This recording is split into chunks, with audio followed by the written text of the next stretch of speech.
Hi friends, this is Leela. Welcome to my channel Leela Web Dev. In this video, we will learn about the new operator that is nothing but buffer count. Okay, in the previous video, we have learned about the buffer operator. The same thing like this only, it will be having the buffer count. Buffer count also the same thing, but whenever the count exceeds, then automatically it will emit the data. So what is this buffer actually does? So there will be a source observable here and there will be an intermediate observable. Now when the source observable emits the data, it will not give, the buffer will not give the data directly. It will keep it in the buffer. A, B will be kept in the buffer. Whenever this intermediate observable emits the data, then the source observable, whatever the data emitted by the source observable previously, those all combined as an array and it will return the data. Okay, here what happens, until and unless this intermediate inner observable emits the data only, then only it will send you the data, right? So this buffer is like this. Now the buffer count, what will happen is, so now instead of having this intermediate inner observable, you will not have the inner observable here. You will be having a count. For example, let's think that is 3. Okay, buffer count of 3. So let's say exclude these two things. So we will see that second parameter. So buffer count of 3. So when you have kept this buffer count of 3 means, what will happen is, when the source observable has emitted this A, B, C like this, so now the buffer count has came to 3, right? So now it will immediately display it as ABC. So when it reaches the 3, then it will display it. Then afterwards D, E, F, when this D, E, F comes, automatically D, E, F will be emitted. Okay. Now what will happen, this second parameter, you need to understand this second parameter. What is this? This is an optional. If you mention this second parameter, what will happen is, every time it will create a new buffer, okay, for the another for the sending data. Okay, so for example here if you try to see A, B, C, okay, this is the first one 3, so the buffer count has been reached, it will emit the data A, B, C. Now 2 is there, right? So it will create a new buffer and it will start from the C onwards. A, B, it will exclude these two values and it will create a new thing. So now C, D, E, so 3 count has been filled, now C, D, E will be emitted. So again it will exclude the C, D and E, F, G like this. So two values will be excluded. These two values will be represented by this one. Now collects value. So here if you try to see, buffer the source observable values until the size hits the maximum buffer size. So you will be giving the maximum buffer size. So how much size the values it can be holding. Okay, now let's try to see it in a real time scenario. So a real time scenario, before seeing, what we can see is, here the parameters is that is the first one is the buffer size and start buffer every. This is an optional. Default value is null. Interval at which to start a new buffer. For example, start every buffer is 2 means, then a new buffer will be started on every other value. So for every 2 values emitted, so it will start a new buffer. I will show it in the demo. So now here let's go into this one. Let's try to create something like ng-gc in the pages. Okay, buffer count operator. So this is an buffer count operator. Okay, now let's try to create this buffer count operator, new component. Before so let it create, and what I will try to do is, I will try to create a new component here, new routing. So new routing comma, and here place it like this, and let's go here. So this is a buffer count, and here I can write something like buffer count operator. Okay, buffer count operator, we have mentioned this one. Let's go to the buffer count operator. Now here what I will try to do, here in the app component.html, not in the app component, we will be having operators component.html, right? Here I can copy this one and I can paste it directly, buffer count, and here this one will be a buffer count. That's it. So here up to here it's fine. Let's have, yeah, everything is fine. Let's try to see the output here. If I click on the operators, I am able to see buffer count, and buffer count operator works. So fine.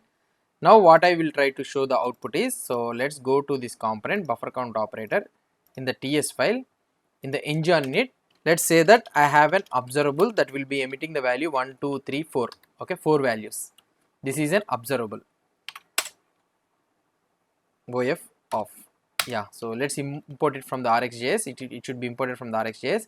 Now here if I try to do the subscribe, let's try to do the subscribe, and here I will be having a data, something like console.log data. So I am consoling the data. Let's try to see it in the output.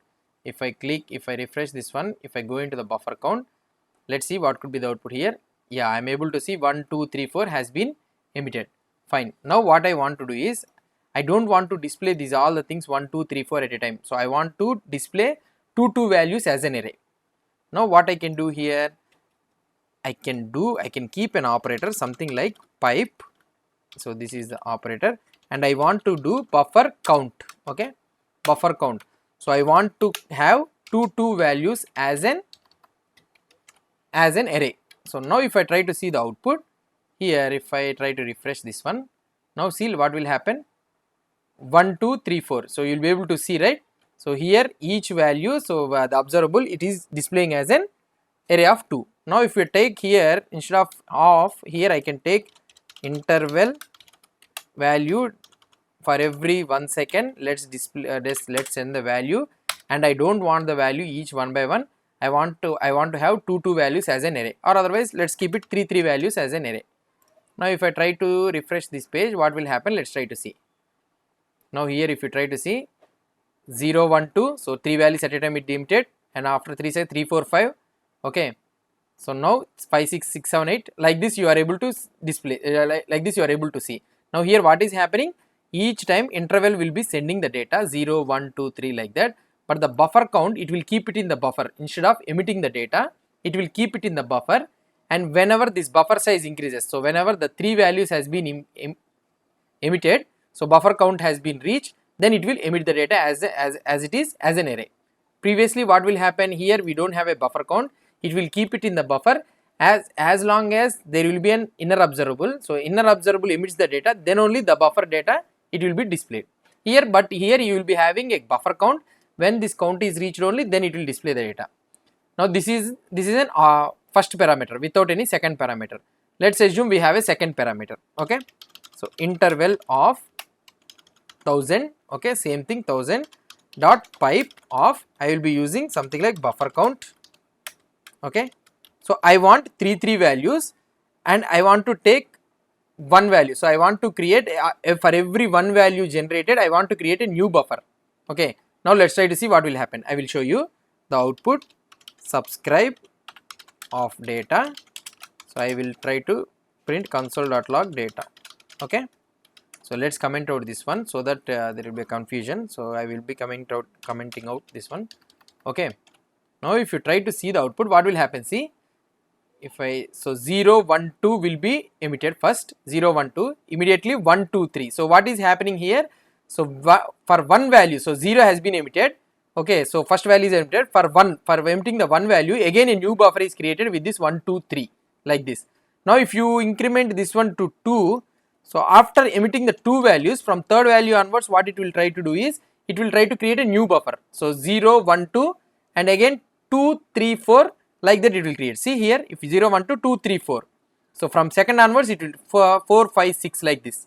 Okay, so that is the thing, that is the difference between the here. So from how many values onwards I need to create a new buffer. Okay, so for every alternative two values, it will create a new buffer and it will emit the values. So this is the buffer count. Hope you understood about this buffer count. So buffer count, when will be same, it's same like buffer only, but buffer has an observable intermediately. Whenever this buffer executes the data, whenever buffer emits the data only, then it will emit the buffer data. Here when this buffer count is reached means, then it will emit the data. Okay, so this is the difference between the buffer count and buffer. Okay, if you have any doubts or any suggestions, please post the comments below to this video. And if you like this video, please do support me by subscribing to my channel. Thank you.